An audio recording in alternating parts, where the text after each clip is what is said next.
नमस्कार दोस्तों, सोरफा सीरीज में आपका स्वागत है। तो आज हम आप लोग के लिए टीचिंग एप्टीट्यूड यानी शिक्षण अधिगम का रिवीजन क्लास लेके आ गए हैं। और इसमें जितने भी क्वेश्चन सेट किए गए हैं आपके एग्जाम के पॉइंट ऑफ व्यू से सभी क्वेश्चन इंपॉर्टेंट है। तो चलिए इस क्लास की शुरुआत करते हैं। और जो लोग अभी हमारे चैनल पर नए हैं, आप हमारे चैनल को सब्सक्राइब कर लीजिए और घंटी के बटन को दबा दीजिए। तो देखिए, पहला क्वेश्चन है कि बच्चों के दैनिक जीवन में प्रगति कौन करता है। तो ऑप्शन में विद्यालय, माता पिता, शिक्षक, इनमें से कोई नहीं। तो देखिए, बच्चों के दैनिक जीवन में प्रगति कौन करता है, तो विद्यालय करता है। क्योंकि माता पिता अपने बच्चों के दैनिक जीवन में विकास के लिए कहिए या प्रगति के लिए कहिए, उसके जीवन में प्रगति हो या विकास हो, उसके लिए अपने बच्चा को जो है विद्यालय भेजता है। ठीक है। अब अगला क्वेश्चन है कि डिसलेक्सिया किससे संबंधित है। तो ऑप्शन में पढ़ने से, लिखने से, गणित से, उपरोक्त सभी। तो देखिए, डिसलेक्सिया जो है किससे संबंधित है, तो पढ़ने से संबंधित है। उसके बाद आपको बता दें कि डिसग्राफिया जो है लिखने से संबंधित है, डिसकैल्कुलिया जो है गणित से संबंधित है। ठीक है। अब चलिए अगला क्वेश्चन देखते हैं कि निम्न में कौन सी अवस्था तूफानी अवस्था है। तो ऑप्शन में शिशुअवस्था, बाल्यावस्था, किशोरावस्था, इनमें से कोई नहीं। तो देखिए, तूफानी अवस्था जो है किशोरावस्था को कहा जाता है। और इस अवस्था की अवधि होती है 12 से लेकर 18 वर्ष तक। और इस अवस्था में लड़का या लड़की में बहुत सारे हार्मोनिक चेंज होते हैं और खासकर सेक्सुअल हार्मोन का बहुत सारा परिवर्तन होता है। तो इसीलिए इस अवस्था को जो है तूफानी अवस्था कहते हैं। शिशुअवस्था की अवधि जो है 1 से 6 वर्ष तक होती है। बाल्यावस्था की अवधि 6 से लेकर 12 वर्ष तक होती है। अब चलिए अगला क्वेश्चन देखते हैं। अगला क्वेश्चन है कि बुनियादी शिक्षा पर जोर किसने दिया। तो ऑप्शन में महात्मा गांधी, लक्ष्मण स्वामी मुदालियर, स्किनर, इनमें से कोई नहीं। तो देखिए, बुनियादी शिक्षा पर जोर किसने दिया था, तो महात्मा गांधी ने दिया था। और इन्होंने बोला था कि प्राथमिक स्तर पर कोई भी जो है बेसिक शिक्षा से वंचित नहीं रहे। उसके बाद लक्ष्मण स्वामी मुदालियर जो है आपको माध्यमिक शिक्षा आयोग के अध्यक्ष थे। स्किनर जो है अधिगम की परिभाषा दिए थे। इन्होंने कहा था कि व्यवहार से व्यवहार में आए परिवर्तन को अधिगम कहते हैं। अब चलिए अगला क्वेश्चन देखते हैं कि राष्ट्रीय शैक्षिक अनुसंधान और प्रशिक्षण परिषद की स्थापना कब हुई, यानी एनसीईआरटी के बारे में कह रहा है। तो ऑप्शन में 1961, 1988, 1995, 2001। तो देखिए, राष्ट्रीय शैक्षिक अनुसंधान और प्रशिक्षण परिषद की स्थापना जो है 1961 में हुआ था। उसके बाद देखिए, राष्ट्रीय साक्षरता मिशन की शुरुआत 1988 में हुआ था। मध्याह्न भोजन की शुरुआत 1995 में हुआ था। और देखिए, सर्व शिक्षा अभियान की शुरुआत जो है 2001 में हुआ है। ठीक ना। अब अगला क्वेश्चन है कि मुफ्त एवं अनिवार्य शिक्षा किस अनुच्छेद में है। तो ऑप्शन में अनुच्छेद 21 के को, अनुच्छेद 45, अनुच्छेद 46, इनमें से कोई नहीं। तो देखिए, मुफ्त एवं अनिवार्य शिक्षा जो है मौलिक अधिकार के तहत आता है। और यह जो है आपको अनुच्छेद 21 के को के तहत दिया जाता है। और मौलिक अधिकार जो है अनुच्छेद जो है 12 से लेकर 35 तक है। ठीक ना। अब चलिए अगला क्वेश्चन देखते हैं कि कौन विद्यालय पाठ्यक्रम के अंतर्गत आता है। तो ऑप्शन में कक्षा कक्ष, शिक्षक, विद्यालय भवन, इनमें से सभी। तो देखिए, विद्यालय पाठ्यक्रम के अंतर्गत इनमें से सभी आता है। ठीक है। कक्षा कक्ष भी आता है, शिक्षक भी आते हैं और विद्यालय भवन भी आते हैं। यानी आपको विद्यालय बाउंड्री के अंतर्गत जितने भी चीज़ देखते हैं, चाहे प्ले ग्राउंड हो या विद्यालय भवन हो, चाहे सरजी का डंडा हो, सभी जो है पाठ्यक्रम के अंतर्गत आता है। ठीक ना। अब अगला क्वेश्चन है कि नई शिक्षा नीति कब आया। तो ऑप्शन में 1968, 1986, 2020, इनमें से कोई नहीं। तो इसका आंसर आप क्या मारिएगा, तो 2020 में जो है नई शिक्षा नीति आया था। मगर देखिए, सबसे पहली बार अगर नई शिक्षा नीति की बात की जाए तो 1968 में आया था। दूसरी जो है नई शिक्षा नीति उसी को संशोधन करके 1986 में। और सबसे लास्ट में अभी जो है वर्तमान में नई शिक्षा नीति कौन चल रहा है, तो ये 2020 वाला चल रहा है। ठीक ना। अब चलिए अगला क्वेश्चन देखते हैं कि माध्यमिक शिक्षा आयोग से कौन संबंधित है। तो ऑप्शन में सर्वपल्ली राधाकृष्णन, अबुल कलाम आज़ाद, लक्ष्मण स्वामी मुदालियर, इनमें से कोई नहीं। जैसा कि आपको ऊपर बोले कि लक्ष्मण स्वामी मुदालियर जो है कौन थे, आपको माध्यमिक शिक्षा आयोग के अध्यक्ष थे। ठीक है। और आपको माध्यमिक शिक्षा आयोग की स्थापना कब हुई थी, तो स्वतंत्रता के बाद जस्ट 1952 में हुआ था। ठीक ना। अब अगला क्वेश्चन है कि शिक्षण कौशल के लिए सबसे महत्वपूर्ण क्या है। तो ऑप्शन में छात्रों का लगातार मूल्यांकन, शिक्षकों को अधिक वेतन देना, अच्छा स्कूल भवन बनवाना, मध्याह्न भोजन देना।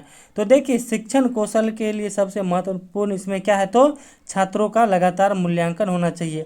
आप टीचर को ज़्यादा वेतन ही दे देंगे, अच्छा स्कूल भवन ही बनवा देंगे, मध्याह्न भोजन ही दे देंगे, मगर बच्चों का सही से उसके क्या पढ़ाई का जांच हो रहा है वो नहीं करेंगे, तो छात्र का जो है विकास सही से नहीं हो पाएगा। तो इसीलिए शिक्षण कौशल के लिए सबसे महत्वपूर्ण क्या है कि छात्रों का लगातार मूल्यांकन होना चाहिए। अगला क्वेश्चन है कि विद्यालय में कार्यालय का प्रधान कौन होता है। तो ऑप्शन में अध्यापक, सहायक अध्यापक, प्रधानाध्यापक, लाइब्रेरियन।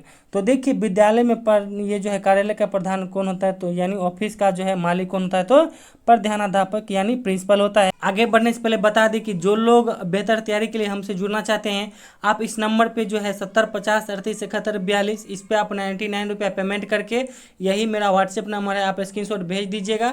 आपको सभी नोट्स मेरा स्पेशल बीएड का जितना भी हम तैयार किए हुए हैं, जीके का, हिंदी का, टीचिंग एप्टीट्यूड का, सभी आपको मिल जाएगा और हम देना भी शुरू कर दिए हैं। और जिनको नोट्स अच्छा नहीं लगेगा हम उनका रुपया भी रिटर्न कर देंगे, ठीक ना।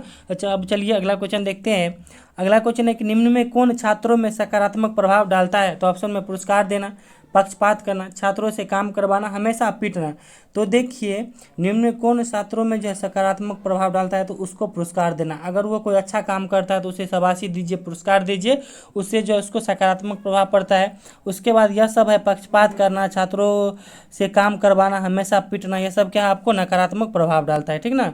अब अगला क्वेश्चन है कि डिसकैलकुलिया किससे संबंधित है। तो ऑप्शन में पढ़ने से, लिखने से, गणित से, इनमें से कोई नहीं। जैसा कि ऊपर मैं आपको बता दिए थे कि डिसकैलकुलिया जो किससे संबंधित है, तो गणित से, यानी कैलकुलिया यानी कैलकुलेशन गणित से होता है। जैसे ग्राफ करते हैं यानी राइट डाउन करते हैं तो वो लिखने से संबंधित है, और डिसलेक्सिया जो है पढ़ने से संबंधित है। अब चलिए अगला क्वेश्चन देखते हैं कि आपको शिक्षण पेशा पसंद है क्योंकि इसमें कम जिम्मेवारी है, आप इसमें रुचि रखते हैं, यह आसान है, यह अधिक छुट्टियां देता है। तो देखिए यदि आप शिक्षक बनना चाहते हैं तो इसमें सबसे पहले आपको क्या होना चाहिए, रुचि होना चाहिए, ठीक है। तो आप इसमें रुचि रखते हैं तभी आप शिक्षक बनेंगे। अगर आप इसका दूसरा आंसर देते हैं तो वो गलत हो जाएगा। अब अगला क्वेश्चन है कि विद्यालय में सांकेतिक भाषा का प्रयोग किया जाता है। तो ऑप्शन है मुख्य बधिर छात्र के लिए, सभी छात्र के लिए, दलित छात्रों के लिए, इनमें से कोई नहीं। तो देखिए सांकेतिक भाषा यानी इशारों में जो है पढ़ाया किसको जाता है, तो वह जो है मुख्य बधिर, जो बौक बालक रहता है, देहात में सुने होंगे ना गांव सब में कि बौका होता है, उसे ही मुख्य बधिर कहता है, ठीक है। तो उसको जो है सांकेतिक भाषा के द्वारा पढ़ाया जाता है। भाषा 3 प्रकार के होते हैं, मौखिक, लिखित और सांकेतिक, ठीक ना। अब चलिए अगला क्वेश्चन देखते हैं कि स्कूली शिक्षा विशेष रूप से निर्भर करती है। तो ऑप्शन में आधारभूत सुविधाएं पर, खेल का मैदान पर, स्वच्छ पानी की व्यवस्था पर, शिक्षक के शिक्षण कौशल की गुणवत्ता पर। तो देखिए स्कूली शिक्षा विशेष रूप से निर्भर करती है आपको शिक्षक के शिक्षण कौशल की गुणवत्ता पर, ठीक है। आप कितनों फैसिलिटी दे दीजिए बच्चा को, अगर शिक्षक का शिक्षण कौशल ही सही नहीं रहेगा तो फिर बच्चा का विकास सही से नहीं हो पाएगा, ठीक ना। अब अगला क्वेश्चन है कि एनसीईआरटी का अध्यक्ष कौन है। तो ऑप्शन में श्री धर्मेंद्र प्रधान, विजय चौधरी, दिनेश प्रसाद सकलानी, नीतीश कुमार। तो देखिए एनसीईआरटी का अध्यक्ष कौन है, तो दिनेश प्रसाद सकलानी जी हैं। अब अगला क्वेश्चन देखते हैं कि निम्न में कौन विद्यालय में मानवीय संसाधन है। तो ऑप्शन में छात्र, विद्यालय भवन, श्याम पट, पुस्तकालय। तो देखिए विद्यालय में जो है मानवीय संसाधन कौन है, तो आपको इसमें हो जाएगा छात्र हो जाएगा, ठीक है। क्योंकि मानवीय संसाधन में जीवित व्यक्ति आता है, जीवित प्राणी आता है। उसके बाद सभी जो है भौतिक संसाधन हो गया आपको विद्यालय भवन, श्याम पट, पुस्तकालय, ये निर्जीव वस्तु है, इसीलिए यह जो है आपको भौतिक संसाधन है विद्यालय में, ठीक ना। अब अगला क्वेश्चन है कि भारत में 6 से 14 वर्ष तक के बच्चों के लिए कैसी शिक्षा व्यवस्था है। तो ऑप्शन है मुफ्त एवं अनिवार्य शिक्षा, रुपया लेकर शिक्षा देने की व्यवस्था, घर पर ही शिक्षा देने की व्यवस्था, इनमें से कोई नहीं। तो देखिए भारत में जो है 6 से लेकर 14 वर्ष तक के बच्चों को जो है अनुच्छेद 21 के क के तहत मुफ्त एवं अनिवार्य शिक्षा की व्यवस्था मौलिक अधिकार के तहत दी जाती है, ठीक ना। अब अगला क्वेश्चन है कि विद्यालय समाज का कौन सा रूप है। तो इस क्वेश्चन का आंसर आप लोग कमेंट बॉक्स में दीजिएगा, हम ऑप्शन भी दे देते हैं। देखिए विद्यालय समाज का छोटा रूप है या विद्यालय समाज का बड़ा रूप है, बस यही दो है। तो आप लोग कमेंट में इसका आंसर दीजिएगा। और देखिए आप लोग बेहतर तैयारी के लिए हमारे साथ जुड़िए। और देखिए 99 रुपया कोई भारी बात नहीं है, आप 99 रुपया पेमेंट करके आप हमारे साथ जुड़ सकते हैं।